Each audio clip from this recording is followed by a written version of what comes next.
की तो बहुत जला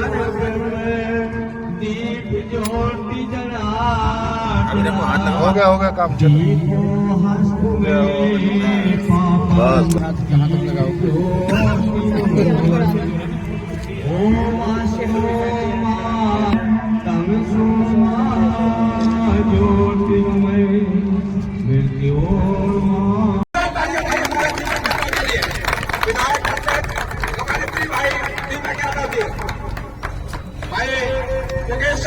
स्वागत करते हैं हमारे प्रिय भाई खुश हो गए, ऐसा मन कर रहा है 1 करोड़ के 1 करोड़ नहीं दिया के लिए बहुत सुंदर डॉक्टर अंशु चक्रवर्ती जी सदैव हमारे सुख दुख में हमारे साथ खड़ी रहती है बच्चों के लिए।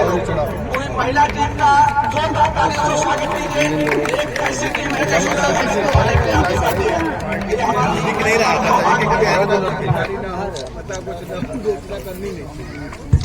हमारे बीच में आई हुई शुक्ला जी का बोले बताइए महाननिता शुक्ला से विशेष यही एक निवेदन करूंगा। हमारे यहाँ की 2 मूलभूत असुविधाएं हैं जिसपे आप लोग विशेष ध्यान दीजिए। पहला सड़क, दूसरा बिजली। और ऐसा दिन कभी हमारे पास नहीं आता है जब हमारे लिए बिजली की समस्या न हो। दीपक भाई से कई बार मैं फोन करता हूँ, संदीप भाई को मैं 9-10 बजे रात फोन करता हूँ, भैया ये परेशानी है, इसको आप साल में करवाइए। क्योंकि हमारी जनपद ये जो भी समस्या हमारी आप सामाजिक समस्या है, ये कोई पर्सनल समस्या नहीं है। तो मैं दीपक भाई से विशेष आग्रह करूँ, भैया तो आप बड़े जिम्मेदारी पद पे हो, संदीप भाई भी बड़े जिम्मेदारी पद पे है, दोनों आदमी से विशेष है। संगठन के मुखिया भाई हमारे मुकेश चौहान जी, भाई मनीष तिवारी जी, आप लोग से भी मेरा विशेष आग्रह है। देखो हमें आप कुछ दो या ना दो, लेकिन हम आपके साथ सदैव खड़े रहेंगे। लेकिन आप भी हमारी भावनाओं को देखते हुए हमारे समाज का, हमारे पड़ोसियों का, हमारे कॉलोनी का जरूर एक बार ध्यान दीजिए। हमारी सबसे बड़ी समस्या केवल लोग है, समाज का कोई डिमांड नहीं कर रहे हैं। हम आपके साथ सदैव खड़े रहेंगे अगर आप हमें थोड़ा सा भी सपोर्ट और थोड़ा सा भी सहारा देंगे। क्योंकि पब्लिक यहाँ डिमांड करती है, भाई हम आपके साथ जाए, किस बेस में जाए, आप कर क्या रहे हो हमारे लिए। दिन रात हम लोग लगे रहते हैं, लेकिन फिर भी अनसुनी हो जाती है, पब्लिक हमारी नहीं सुनती है, क्योंकि उनके बातों पर हमारे नहीं कर पाते हैं। तो मेरा आपसे विशेष आग्रह है, इसको आप विशेष तवज्जो दीजिए, जिससे आने वाला समय में जब कभी आप आइए तो आरसीसी रोड होते हुए हमारे बीच में आइए। बहुत बहुत धन्यवाद। भारत माता की जय। आपसे विशेष यही एक निवेदन करूंगा। आज पूरा देश गणतंत्र दिवस मना रहा है। आज गणतंत्र दिवस के मौके पर ग्रेटर नोएडा वेस्ट में भी मंडल अध्यक्ष ने ध्वजारोहण किया। आइए हम बात करते हैं मंडल अध्यक्ष से और देश के नाम इनका क्या संबोधन होगा। नमस्कार जी, नमस्कार। आज गणतंत्र दिवस पर देश के नाम क्या संबोधन? तो मैं आज सभी अपने देशवासियों और क्षेत्रवासियों को हार्दिक शुभकामनाएं देना चाहता हूं। आज हम लोग 76वां गणतंत्र दिवस मना रहे हैं, इसके लिए आप सभी को बहुत बहुत शुभकामनाएं। साथियों, जो गणतंत्र दिवस है ये 1950 से मनाया जा रहा है। 1950 में ही हमारा संविधान लागू हुआ था, उसके उपलक्ष्य में ही गणतंत्र दिवस मनाया जाता है। और ये संविधान को रचयिता हमारे बाबा साहब अम्बेडकर थे, जिनका भी बहुत महत्वपूर्ण योगदान है इसको बनाने में। और उस समय क्या कहते हैं, अम्बेडकर जी ने हर वर्ग का ख्याल रखते हुए इस संविधान को बनाया था। और ये संविधान केवल एक मात्र दस्तावेज नहीं है, कागजी दस्ता नहीं है, इसमें हमारे मौलिक अधिकारों, हमारे क्या कहते हैं मौलिक अधिकारों और हमारे कर्तव्यों का एक बड़ा ही मुख्य रूप से मार्गदर्शक है इसमें संविधान हमारे उसमें। और हम आगे यही संकल्प करना चाहेंगे आप सभी के साथ मिलकर कि हम एकता और अखंडता के साथ चलते हुए अपने आदरणीय प्रधानमंत्री नरेंद्र मोदी जी के नेतृत्व में इस भारत देश को एकता और अखंडता के साथ पालन करते हुए एक समृद्ध और समृद्ध राष्ट्र बनाने की कोशिश करेंगे।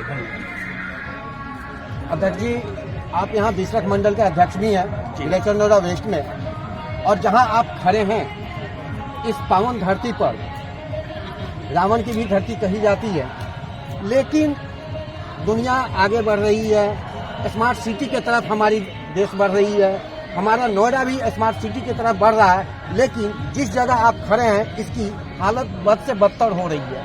इसके बारे में क्या कहेंगे? भाई साहब, यहाँ पे भी विकास तो हम करा ही रहे हैं। हमारे विधायक जी एवं सांसद जी यहाँ लगातार प्रयासों से लगे रहते हैं। कई जगह रोड बनवाए गए हैं। देखिए, विकास के नाम पे आप देख ही रहे हैं। बाकी आगे यहाँ पे बिजली की व्यवस्था ठीक कराई जा रही है। ट्रांसफार्मर एक बड़ा ही पावर प्रोजेक्ट यहाँ पे अपने खुर्जा में माननीय सांसद जी के थ्रू लगवाया गया है अभी, जो 20,000 करोड़ के भी लागत से ज़्यादा का वो था, उसकी बजट था उसका। और विकास के नाम पे तो आप देख सकते हैं, बाकी रोड भी यहाँ पे बनाए गए हैं। पानी की है स्वच्छता के लिए कोशिश की जा रही है, अथॉरिटी के थ्रू कोशिश की जा रही है यहाँ करवाया जाए। बाकी और जैसे जो भी होगी हम इनके साथ हमेशा खड़े रहते हैं। भाई राजकुमार दुबे जी और जितने भी हमारे यहाँ के कार्यकर्ता हैं सब हमारे साथ रहते हैं। हमारे मनीष भाई साहब हैं, ये भी हमारे यही मंडल अध्यक्ष हैं। इन सबके सहयोग से कोशिश है, जितनी और जो चीज़ होगी करेंगे। कच्ची कॉलोनी है, बिसरख में कई कच्ची कॉलोनियाँ हैं, इनकी नियमितीकरण के लिए क्या कर रहे हैं आप? देखिए, ये तो शीर्ष का है, बाकी प्राधिकरण इसमें देख रहा है। प्राधिकरण से बात भी चल रही, योगी जी इसमें लगे हुए हैं और हमारे विधायक जी वगैरह काफी इसमें सपोर्ट करते हैं। तो यहाँ के हमारे जितनी भी जनता है वो भी आपको बताएंगे, आप इनसे एक बार पूछिए। इनसे भी हमने पूछा है, जिस बता रहे हैं प्राधिकरण कर रही है, प्राधिकरण इनको तोड़ने की नोटिस तक दे रहा है। कई बार इनकी आवाज आ रही है, इसके लिए आप क्या कर रहे हैं? सत्ता आपका, ये गरीब आपके, इसका जवाब नहीं दूं? आपके पास आएंगे। देखिए, इसमें हम लोग प्राधिकरण से बात करें क्योंकि दूध क्षेत्र का मुद्दा है। इसमें क्या कहते हैं, एनजीटी का एक बहुत बड़ा रोल होता है और एनजीटी एक ऐसी संस्था है जिसके में ना प्रशासन का रोल होता है, ना हमारे विधायक जी और सांसद जी इसमें कर सकते हैं। एनजीटी एक हाई कोर्ट से ही सुप्रीम कोर्ट से चलता है। तो बाकी देख रहे हैं, इसमें कोशिश कर रहे हैं बदलाव करके, जो कि यहाँ की वो है भूमि अधिग्रहण का जो भी है बदलाव करके इसको कोशिश करते हैं इसको सुधारने की। चलिए, ये बहुत अच्छी बात आपने बताई। स्थानीय जो निवासी हैं इनके लिए आज राहत की खबर होगी कि सांसद प्रतिनिधि और सांसद जो यहाँ बीजेपी के डॉक्टर महेश शर्मा जी हैं, उनके द्वारा आगे भी कोशिश की जा रही है कि इस कॉलोनी को, यही कॉलोनी नहीं, बिसरख के अंतर्गत आने वाली सारी कॉलोनियों को नियमितीकरण की जाए। धन्यवाद।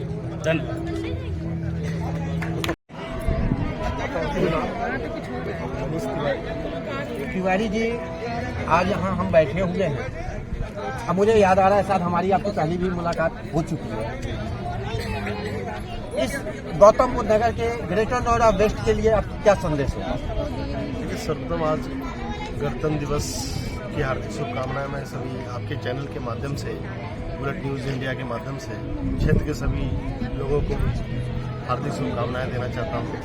और सर्वप्रथम सबसे पहले मैं ये बताना चाहता हूं कि 26 जनवरी ही रिपब्लिक डे के रूप में क्यों मनाया जाता है।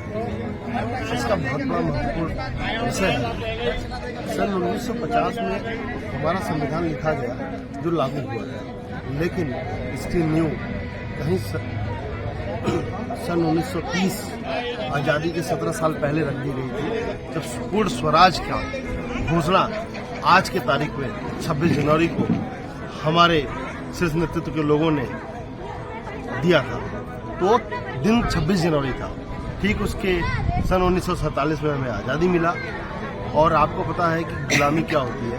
गुलामी ये, अगर उसको सीधी सादी शब्दों में अगर समझना चाहे तो, अगर हमें किसी घर में कोई व्यक्ति अगर गुलाम बना के रखे, हमसे सुबह से लेकर शाम तक अपने हिसाब से काम करवाए, 2 वक्त की रोटी के लिए मुहताज रखे, तो गुलामी का वजूद क्या होता है वो हमें हकीकत में समझ में आता है कि अगर हम सुबह से शाम तक हमारे अधिकारों का वो हरण करता है, शोषण करता है और हमें 2 वक्त की रोटी भी सही से नहीं देता है, तो हमें गुलामी समझ में आती है। हम उससे आज़ाद होना चाहते हैं।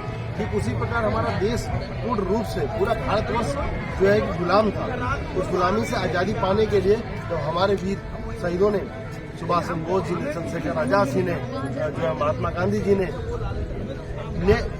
जो है कुर्बानियां दी है। उसके बाद देश जब आज़ाद हुआ तो आज़ादी तो मिली, तो अब इसे कैसे चलाना है, तो पूर्ण आज़ादी नहीं था। अंग्रेजों ने आज़ादी तो दिया, लेकिन ये बोला कि आप पहले अपना संविधान कानून लिखिए कि आप देश को कैसे चलाएंगे। तब 2 साल 11 महीने 18 दिन लग गए निरंतर लगातार संविधान लिखने में, जो बाबा भीमराव अम्बेडकर जी के नेतृत्व में और डॉक्टर राजेंद्र प्रसाद जी के वर्तमान उनके नेतृत्व में ये संविधान लिखा गया। और सन 1949 में ये ड्राफ्ट रेडी करके 1 साल का ट्रायल बेस चलाया गया। और वो सक्सेसफुली होने के बाद सन 1950 में संविधान लागू किया गया। संविधान विश्व का सबसे लचीला, सबसे शानदार संविधान हमारे देश का है, जिसकी वजह से आज भारतवर्ष पूरे देश में नहीं पूरे वर्ल्ड में हमारे देश का मान सम्मान बढ़ाया जा रहा है। और यही विषय है। चाह की बात करें तो हमारे देश में एक से एक युवा है, एक से एक जो है कि इतिहास रचने वाले लोग हैं। अगर हम वर्तमान की बात करें तो एक पेट्रोल पंप पे पेट्रोल बेचने वाला बंदा धीरूभाई अंबानी बन सकता है, और अगर नदी पार करके तैर के उस पार जाके शिक्षा दीक्षा करने वाला बंदा लाल बहादुर शास्त्री जी बन सकते हैं। रेलवे स्टेशन पे चाय बेचने वाले हमारे माननीय मोदी जी देश के प्रधानमंत्री बन सकते हैं। तो विकास कार्य की जो बात कर रहे हैं, जहां चाह है वहां विकास कोई रोक नहीं सकता है। मैं आपके प्रश्न पे आता हूं जो भाई से आपने पूछा भाई जी से कि एनजीटी की नोटिस क्या है, ये तो कुछ भी नहीं है। यहाँ तो वाकई में हम डूब क्षेत्र में खड़े हैं, फिर भी विकास कार्य का 80% निधि हमारे माननीय विधायक जी का, हमारे माननीय सांसद जी का पूरा का पूरा निधि हम मंडल अध्यक्ष उनके पास खड़े होके क्षेत्र के बिहाफ पे हम लड़कर पूरी निधि उनकी इस डूब क्षेत्र के अंदर निरंतर लगातार लगाते आए हैं। हमारे जो भी मंडल अध्यक्ष कार्य किए हैं उन सब ने, आप विकास कार्य जब भी देखिएगा विगत वर्षों में जब से ये डूब क्षेत्र का निर्माण हुआ है तब से यहाँ पे विकास कार्य निधियों के द्वारा अथॉरिटी के ऊपर दबाव दे के इसे स्मार्ट विलेज में भी कन्वर्ट कराया गया और कई तबके को स्मार्ट विलेज के अंतर्गत लाने के बाद बहुत तीव्र गति से भी विकास कराया गया। एनजीटी हो या अथॉरिटी का कोई निर्णय हो वो फाइनल निर्णय नहीं माना जाता है। अथॉरिटी ने अभी होम 121 के सामने डंपिंग यार्ड का घोषणा कर दी थी और काम शुरू कर दिया था, लेकिन वही हम सक्रिय सदस्य लोग भारतीय जनता पार्टी के और जो भी हैं वहाँ के लोगों ने जब निवेदन किया तो हमारे नेतृत्व करने वाले सिर्फ माननीय विधायक जी, सांसद जी और लोगों ने मिलकर माननीय योगी जी तक हमने प्रस्ताव रखा और वहाँ पे अथॉरिटी द्वारा लिए गए निर्णय को वापस लेने पे हम सफलतापूर्वक आपके सामने एक जीता जाता आपके सामने सबूत रख रहे हैं। तो ये नोटिस कोई नहीं है, यहाँ विकास का कार्य कराया जाएगा। डूब क्षेत्र है, समय तो लगेगा। ये आप जहाँ तक कह रहे हैं नोटिस नहीं है, आप कहें तो मैं आपको यहाँ नोटिस मैं नोटिस नहीं, मैंने ये नहीं बोला, नोटिस है। जो एक गरीब आदमी नोटिस है किस तरह से अपना एक आशियाना बनाता है और प्राधिकरण और प्रशासन के द्वारा उसे तोड़ने की नोटिस दी जाती है, उसका क्या हाल होगा? अगर उसकी हार्ट अटैक होती है उसके बच्चे कहाँ जाएंगे? क्या कभी आपने सोचा इस चीज पर? देखिए, हम प्रशासनिक स्तर पे जो काम होते हैं, आज हम संविधान की बात कर रहे हैं, 26 जनवरी संविधान में ये चीज नहीं लिखा गया है कि आप गरीब हो या अमीर हो। संविधान में नियमावली लिखी गई है, कहीं नहीं लिखा गया है कि आप अगर कोई डूब क्षेत्र है तो आप वहाँ पे किसी प्रकार का निर्माण करें। लेकिन अगर हमने अपना आशियाना बना लिया है, अगर हमने सपनों का घर बना लिया है, किसी बिल्डर के द्वारा या किसी ब्रोकर के द्वारा हमें जो है कि भ्रमित कर अगर हमें वहाँ पे हम आशियाना बनाने का मौका दे दिया गया है, तो अब हम उनके साथ खड़े हैं और इस डूब क्षेत्र में निरंतर विकास कार्य सरकार के द्वारा ही किया जा रहा है। आप इसे भी नहीं ठुकरा सकते हैं, आप इसे भी नहीं ठुकरा सकते हैं।